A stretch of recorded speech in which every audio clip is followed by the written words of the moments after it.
Any? Hello? Can you hear me? Yes. Who used to say that all the time? I'm trying to like Verizon. Verizon. I couldn't hear me. Can you hear me now? Can you hear me? Can you hear me now? Good. Very good. Now, is anybody gonna get offended if it is raunchy? No. Our virgin ears. Oh, your virgin ears. So, my name is Eileen Ivey. I do just go by the name Ivy because I'm trying not to have people in my professional life be able to figure out what I say in my outside life, okay? Because I can be raunchy, all right? I do like being raunchy.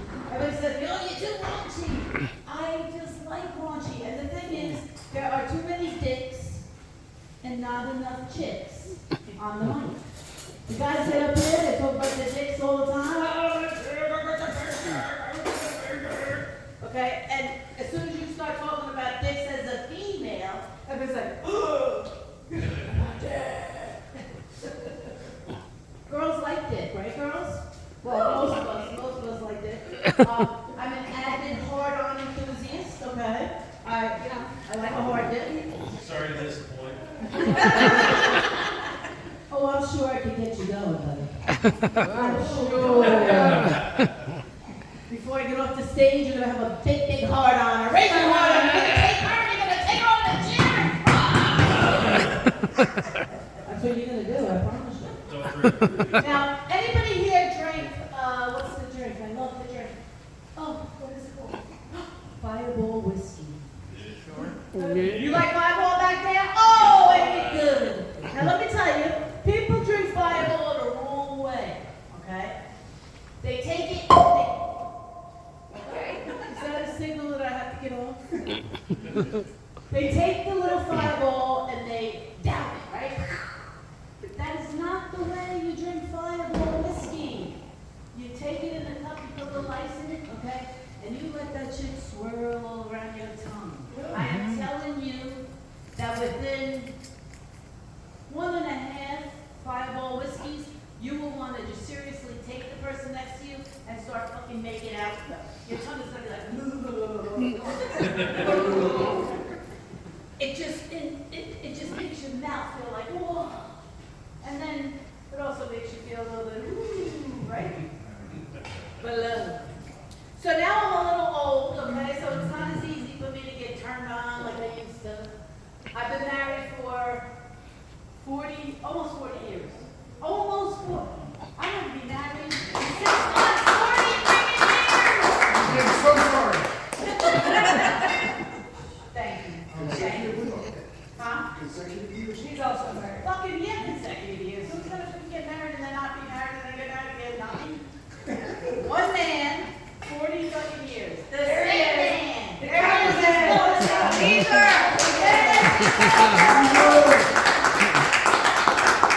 Now, Caesar is a Puerto Rican, which he happens to get mixed up with Indians. I'm not an Indian, Egyptian, right? Everybody, the Puerto Ricans will hang out with Caesar all night. Yo, dude. And they go, yo, what are you, Egyptian?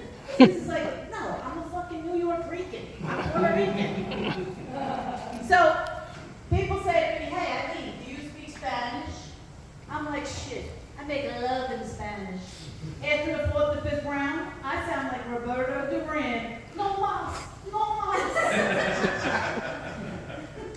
Now, I do love Caesar, and I tell him, hey, Caesar, I said, listen, I go, I want to get a bigger house. He's like, what do we need a big house for? I'm like, I don't know, it just would be more spacious, we kind of tight in here now, after all these fucking years, I want a bigger house. You know what he tells me? You don't need a bigger house. You need to go on a fucking diet. See, that mean? But it's true. I do have to go on a little bit of a diet. Me and Sis both got fat when we first got married because all we did, we lived right across the street from Sweet and Fit Deli. And about 8:30, 9 o'clock every night, we'd be like, hey, you want to run to Sweet and Deli before he closes? We would get pints of butter pecans. Look, butter pecan, baby. I'm telling you this. But a pecan, baby. Right, Sis? That was a lot of pints. And I don't even think we could afford to buy ice cream. Truthfully, we paid so much rent, we barely made any money. But we did get that butter pecan. So now after 30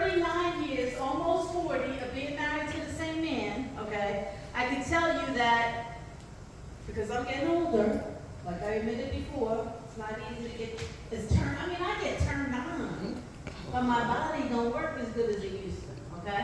So now, if I want to have sex, right, Sis?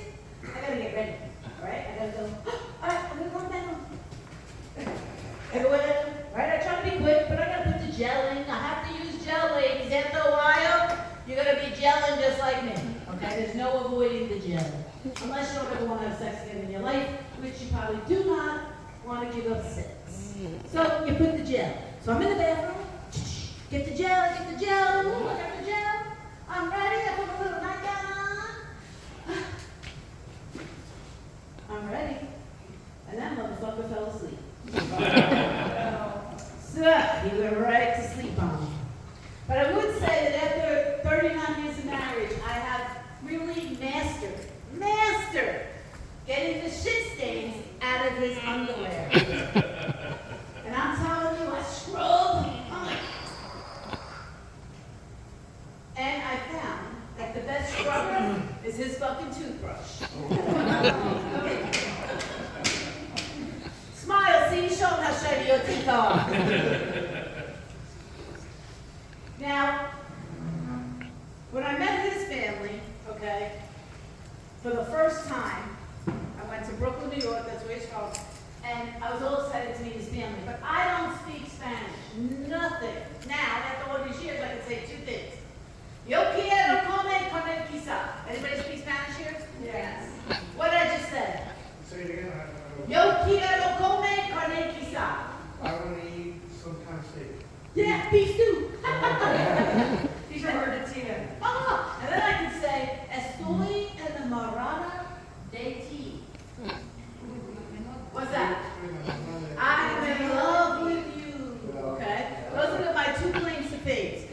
But when I got to his parents and I met them, all of a sudden, his mother's like, oh, Mio. And I'm like, his father whips out the machete and he's like, no son of mine is going to be with a white girl. I was like, whoa, that's the reverse discrimination. Because my father met him, my father was like, oh, he would make, is he coming over for dinner? He's going to eat over? I'm like, yeah. He goes, my father loved him. He would say, okay, he would make like 100 meatballs, but nobody could have the meatball except him and Caesar, right? So you know what he says to Caesar? He's like, yo, he goes, now Caesar's how old? 22 years old, right? 21 years old. Lived in New York his whole life. And my father's like, I bet you never had a meatball, right? Never had a meatball? And he's like, yeah, dude, there's meatballs in Brooklyn. We eat meatballs all the time. So my father would make him chicken and everything, okay? And then when my father was a drunk, all right? He liked wine. He liked wine too much. He also liked vodka. He also liked beer, okay? You name it, he liked it, especially if it was going to get him a little drunk or a lot drunk. So, my dad's drunk. He's carrying a wall. He's stumbling. Now, we lived on 19th Street in Broadway. My dad was like about 7 or 8 blocks down, plus he had to go another 2 blocks home. There's poor Caesar. I said, Caesar, you gotta get my father home. Caesar's like, I said, you gotta walk him home, he'll never make it home. So Caesar takes my dad, my father takes Caesar, his head in the noogie, okay? And that's how Caesar had to walk home like that. This is my dad, come on, Lenny, come on. And then, he was a very happy drunk, all right? So I didn't mind that my father was drinking, because he always wound up with money. He would be like, my name is Donald William Gould, and I'm an American. And then all dollar bills flying out of his pockets. So we were all happy when he was Donald William Gould, an American, because that meant we got a lot of American dollars. What else can I tell you about my son? Okay, let me tell you this funny story. I got hit by a car 5 years ago in a couple months. I was running for the BOE and I won. I am a member of the BOE, the Board of Ed. So, I said, let me go pick up my signs, right? Because everybody in town bitching, you see the signs all over the place after the election, everybody's like, oh, they should take the fucking signs down, they should take the signs down. So, I said, okay, I'm going to take the signs down. So, I see the sign all the way on the other side of the road, and I said to Caesar, I'm going to pull in here so I don't get ran over. Lo and behold,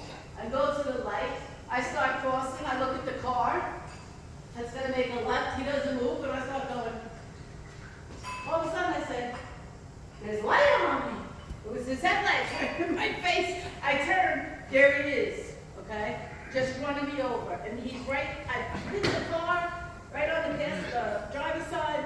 He butts me to the side of the road. I'm all crooked. I'm walking like a tramp because I can't move because my leg is broken. And now, ambulance comes, cops come, big commotion. Now don't forget, Sis is sitting in the truck, right? On the other side of the road. And I'm screaming with this Polish guy holding me up because I can't stand. Sis! Sis! Trying to get his attention. So finally he goes, oh, let me go move the car. And see, he goes, now, look, there's an accident. Now we're going to be all fucking night because she's going to be a witness. That's what he's saying in this black grade, right? So now, he parks the car, and he comes walking down. Now, by the time he does all this, I'm already on the fucking gurney. I'm on a stretcher. They're ready to put me into the ambulance. And he's like, he sees me, he's like, what the fuck? What happened? I said, I got ran over, motherfucker. That's what fucking happened. I got hit by a car. And then you know what he told me? Because this was COVID. He goes, well, I'm not going to the emergency room because I ain't fucking going to the hospital with COVID. I was like, oh, I could be dropping dead. And he ain't going to come see me because of fucking COVID. Which, was anybody here affected negatively by COVID? Anybody had any bad? Because I don't want to joke if you had somebody die or something. No? COVID was the fucking biggest hoax, I feel like. And he wouldn't come and see me because of COVID. So I was very pissed with that.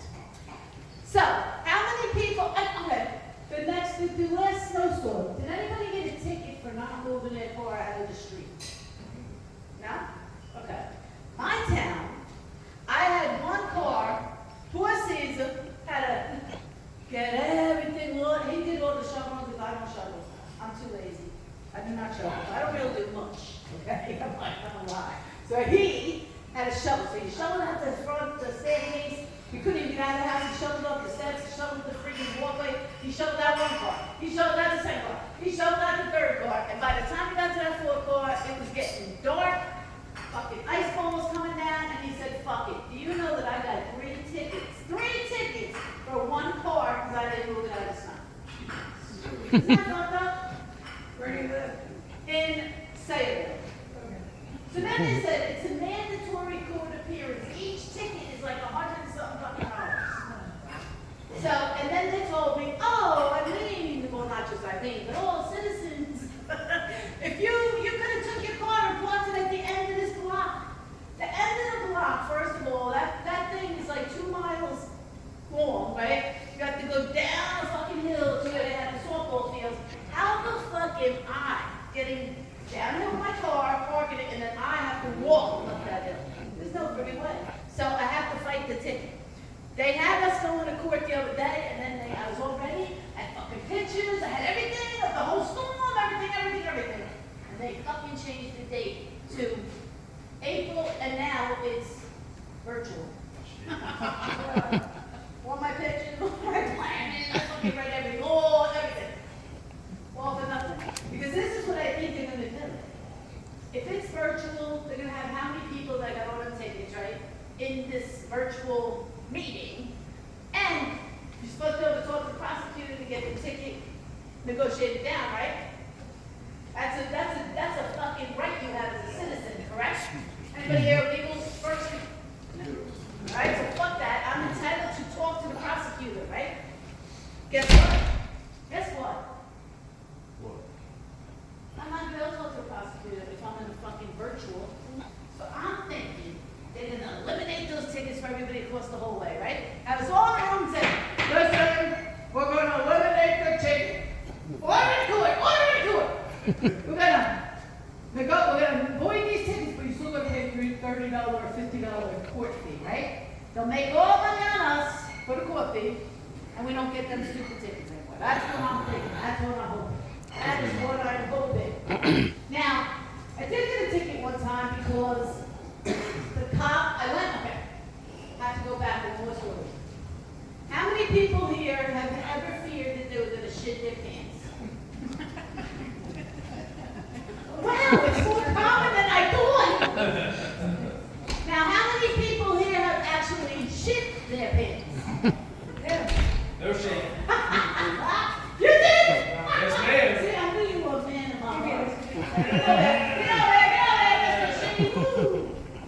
So now, I am in work, I worked at Chase Bank, JP Morgan Chase, in New York City. I've never been to fucking Starbucks, and I never had nothing but espresso in it, okay? I'm with Nancy Lee, my friend from work, we go to Starbucks on the corner, and I'm like, ooh, this is Starbucks, like, never been to Starbucks. So she says, we sit down, we have an espresso coffee and an espresso brownie. Now I know that it couldn't be that quick, but that shit went through me this, okay? I'm in the Starbucks, I'm sitting at the table with Nancy, and I go, felt like an alien starting in my belly. I was like in my intestines, I'm like, oh shit! I go, Nancy, I go to the bathroom. She goes, oh, you can go right there, after that moment. I fucking look, there's like 15 people in line. I'm like, oh, no, this will not wait, and I can't shit in here, right? So, I don't like shitting outside the house, that's why I shit in my pants, because when I get shit in my own house, I'm too busy. And then when I have to shit somewhere else, I'm like, oh, I don't want to shit outside my house. So now, I said to Nancy, we gotta get back to the office, we gotta get back to the office. Let me tell you, I fucking walked back to the office so fast with my ass so tight like this. So no shit was around me. If I would have farted, all the glass on fucking Madison Avenue would have fucking cracked. That's how tight I held my ass. Okay? Now, we work on like the fucking 20th floor. And when you get in off the elevator banks, there's like 5 elevator banks, then you have to go this way to get into the actual lobby of our office, right? Receptionist sitting right there. I'm like, oh my God, I'm in the elevator. I'm like fucking sweating. I can't believe it. My ass is so tight. I'm like, please do not let me shit my pants. This is all going through my mind. Nancy Lee's like, are you okay? You okay? You okay? I'm like, shut the fuck up, Nancy. I can't even listen to you. So, we go up the elevator. I get right to the door. I open up the door. As soon as I step 1 foot into the fucking lobby with the receptionist looking right at me. Second step. Third step. I was like, you fucking suck. Now, good thing I have my men's underwear on. When I used to work in the city, I used to wear, and I still do, if I'm walking a lot, I wear that men's underwear that go down to, it's like a, no, not like a boxer, it has like a, it's like warm, it's like a brief, like a short, boxer brief, okay? I will wear my boxer brief. Thank God I had those boxer briefs on because I had to walk all the way through the lobby and down a fucking 20-foot hallway till I got to the ladies' room. And I'm walking past people in the road working, and I'm like, so embarrassed. I'm hoping that it doesn't stink, okay? I feel it going down to my fucking legs, and I get to the bathroom. I'm like, oh my God. Wait. Still going, but I'm in the bathroom. So now I have to clean the shit up, right? That was gross.